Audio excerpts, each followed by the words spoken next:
नमस्कार, मैं हूं शम्स ताहिर खान और आप देख रहे हैं वारदात। सिर्फ पिछले 8 महीने में 2 बार और पिछले 2 साल में 5 बार गुरमीत राम रहीम पेरोल या फरलो पर जेल से रिहा हो चुका है। अमूमन ऐसी रहमदिली या दरियादिली बाकी कैदियों के साथ देखने को नहीं मिलती।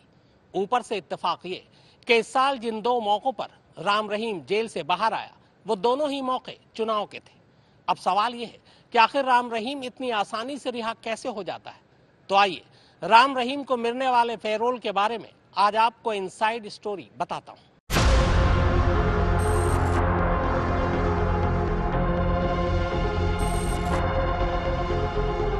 गुरु हम थे, हम हैं और हम ही रहे।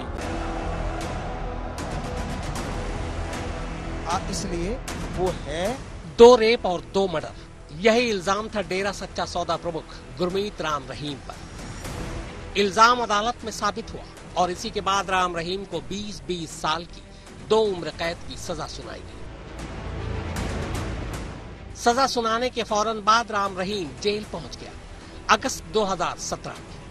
बाद में राम रहीम ने निचली अदालत के इस फैसले को ऊपरी अदालत में चुनौती दी, यानी सजा के खिलाफ अपील दायर की। यह अपील अभी भी लंबित है, यानी ऊपरी अदालत ने निचली अदालत की सजा के खिलाफ अभी तक फैसला नहीं सुनाया है। ऐसे में कायदे से राम रहीम फिलहाल आज की तारीख में एक सजायाफ्ता कैदी है। जब हमने किसी को पैरोल देते हैं या फरलो देते हैं तो उसमें एक तो जेल का कंडक्ट उसका जो है बड़ा इंपॉर्टेंट होता है। दूसरी चीज होती है पुलिस रिपोर्ट। पुलिस रिपोर्ट में जो वहाँ की लोकल पुलिस होती है वो ये बताती है कि इसके आने से कोई लॉ एंड ऑर्डर की प्रॉब्लम तो नहीं होगी। और आप जनरली देखेंगे कि पुलिस को अगर किसी ने बड़ा तकड़ा कुछ वो ब्राइब कर दिया है, उसके केस में तो ठीक रिपोर्ट आ जाएगी। मगर 5 साल के अंदर अंदर राम रहीम सिर्फ पिछले 8 महीने में ही 2 बार पेरोल पर जेल से बाहर आ चुका है।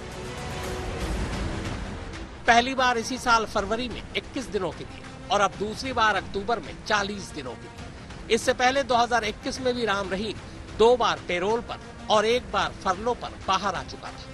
अब ऐसे में सवाल ये उठ रहे हैं कि राम रहीम को इतनी जल्दी जल्दी पेरोल कैसे मिल रही है, वो भी ऐसे कैदी को जिसे रेप और मर्डर दोनों के लिए सजा दी गई है। हर एक स्टेट में पेरोल के बोर्ड बने हुए हैं, प्री मैच्योर रिलीज के बोर्ड बने हुए हैं। जो समय पूर्वक रिहाई होती है प्री मैच्योर रिलीज कहते हैं, उसके बोर्ड बने हुए थे। दिल्ली में भी बना हुआ है।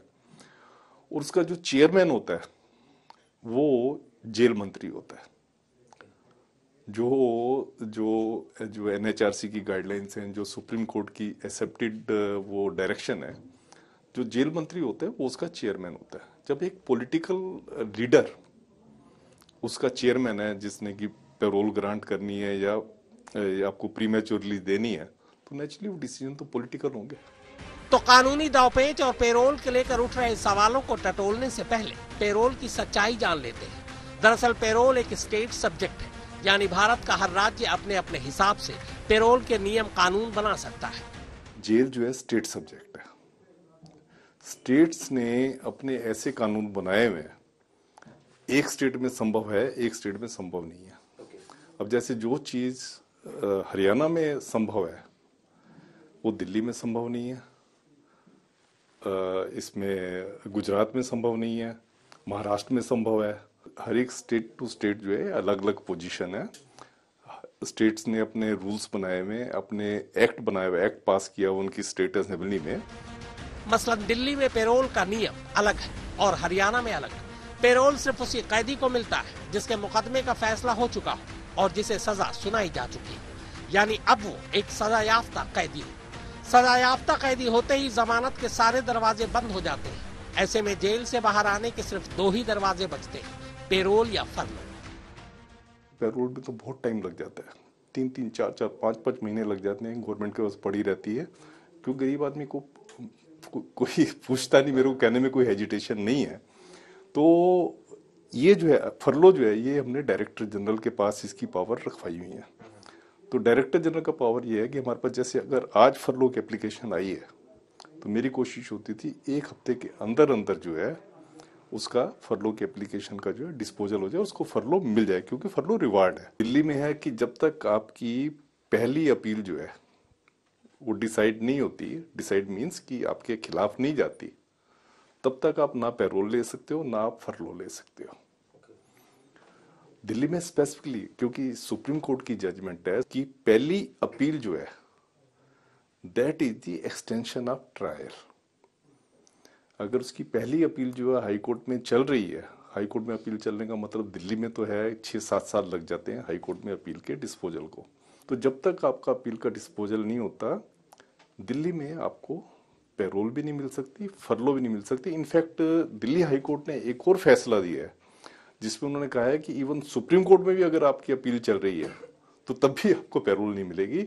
आपको जो कन्विक्ट है उसकी एलिजिबिलिटी है इंटरिम बेल की। दिल्ली में जो पैरोल का प्रोविजन है 2 बार का है, साल में 2 बार का प्रोविजन है, और उसमें 15-15 दिन की जनरली जो है दी जाएगी, और वो एक्सटेंड भी हो सकती है।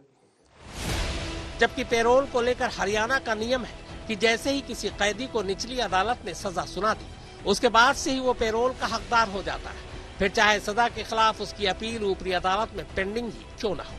जैसे इस वक्त राम रहीम की appeal Punjab and Haryana high court में लंबित है।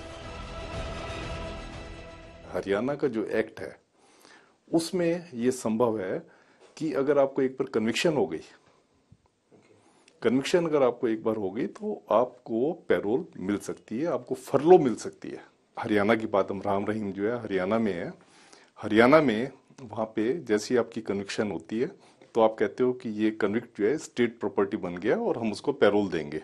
पैरोल को लेकर हर राज्य का अलग अलग नियम होता है। कई राज्यों में पैरोल को लेकर नियम सख्त है तो कई राज्यों में पैरोल को लेकर नियम बहुत ही नरम है। अगर बात करें हरियाणा की तो वहां पर पैरोल किसे दी जानी है ये वहां का बोर्ड डिसाइड करता है, और बोर्ड का मुखिया वहां का जेल मंत्री होता है। ऐसे में साफ है कि जिसके पास सियासी दाव होगा उसी की ही चलेगी। हरियाणा का नियम ये भी है कि पैरोल पर एक बार बाहर आने के 6 महीने बाद वही कैदी फिर से पैरोल पर रिहाई की अपील कर सकता है। यानी कायदे से देखें तो 1 साल में राम रहीम इसी नियम का फायदा उठाकर 2 बार आसानी से बाहर आ सकता है, अगर राज्य सरकार आपत्ति न करे तो। कि पैरोल के लिए अगर आपका कंडक्ट अगर जेल में ठीक भी नहीं है तो तब भी आपको मिल सकती है, क्योंकि आपकी कंटीजेंसी ऐसी है कि घर में मौत हो गई या कुछ भी बात हो गई, उसमें मिल सकती है वो। पैरोल के मामले में मैं कहूँगा दिल्ली में भी जो इन्फ्लुएंशियल क्लास होती है उनको तो पैरोल मिल जाती है, क्योंकि उनकी पहुंच ऊपर तक होती है। हालांकि पैरोल पर रिहाई को लेकर कई शर्तें भी होती हैं, जिनका उल्लंघन करने पर आगे पैरोल मिलने में मुश्किल आ सकती है। लेकिन लगता है कि राम रहीम किसी शर्त से बंधा ही नहीं है। आस्था के नाम पर अपनी ही साध्वी का रेप करने और खून से हाथ रंगे होने के बावजूद वो पैरोल पर बाहर आकर उसी रौब में है। प्रवचन से लेकर वीडियो संदेश के साथ बोल वचन भी जारी है। गुरु हम थे, हम हैं और हम ही रहेंगे। और इसी को लेकर ये सवाल उठ रहे हैं कि आखिर उसे 40 दिन के पैरोल पर रिहा करने का असली मकसद क्या है। क्या वाकई राम रहीम को अपना कोई निजी काम पूरा करना है, या फिर इस पैरोल का हरियाणा में होने वाले पंचायत और आदमपुर उपचुनाव से भी कोई कनेक्शन है? क्योंकि अब जबकि 3 नवंबर को आदमपुर चुनाव के लिए नामांकन होना है, राज्य में पंचायत चुनाव भी नजदीक है। ऐसे में राम रहीम की रिहाई को सियासत से जोड़कर देखना गलत भी नहीं कहा जा सकता। प्यारे सासंग जियो, हम यूपी से बोल रहे हैं। आप सबको और आपके परिवारों को बहुत बहुत आशीर्वाद, भगवान खुशियां दे। आप बहुत देर से कहते थे कि गुरुजी कब आओगे। लो जी, राम जी ने सुन ली है, शास्त्र नाम शाह मस्तान जी ने सुन ली है। हम आपकी सेवा में आपके सामने खड़े हैं। गुरमीत राम रहीम को फरवरी के महीने में फरलो मिली थी, इसके बाद जून के महीने में उसे पैरोल मिली, और अब दोबारा राम रहीम को पैरोल मिल गई है। यानी साल में 3 बार, 1 बार फरलो और 2 बार पैरोल मिल चुकी है। पहली बार जब गुरमीत राम रहीम को फरलो मिली थी तो उसके ठीक बाद पंजाब के विधानसभा चुनाव थे, और इस बार जब पैरोल मिली है तो हरियाणा में उपचुनाव है। जाहिर है ऐसे में कई सवाल उठ रहे हैं। अरे आइडिया इधर से थोड़ा आएगा, दिमाग से आया यार, कमाल की बात है जी। वैसे भी कातिल बलात्कारी राम रहीम के बाहर आते ही नेताओं ने उसके दरवाजे पर सजदा करना भी शुरू कर दिया है। रिहाई के फौरन बाद राम रहीम ने जब यूपी के बागपत आश्रम में अपना पहला ऑनलाइन सत्संग किया तो उसमें सरपंच, ब्लॉक समिति मेंबर और जिला परिषद चुनाव के उम्मीदवार हाजिरी लगाने लगे। और तो और मुख्यमंत्री मनोहर लाल खट्टर के विधानसभा क्षेत्र से आने वाली करनाल की नगर निगम चेयरपर्सन रेणु बाला गुप्ता के साथ साथ सीनियर मेयर और डिप्टी मेयर भी राम रहीम से आशीर्वाद लेने के लिए कतार में खड़े नजर आए। मेयर रेणु बाला वो जी आ गए हैं, तो अगर पॉसिबल है वो बात करनी चाहते हैं तो कर सकते हैं बेटा। हाँ, करनाल वालों।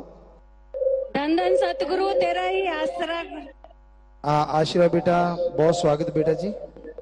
पिताजी आपका आशीर्वाद बना रहे। जी बेटा। और पहले भी आप करनाल आए थे और स्वच्छता का जो संदेश आपने दिया था उससे करनाल आगे बढ़ा है और आगे भी आप आकर करनाल को आगे बढ़ाएं।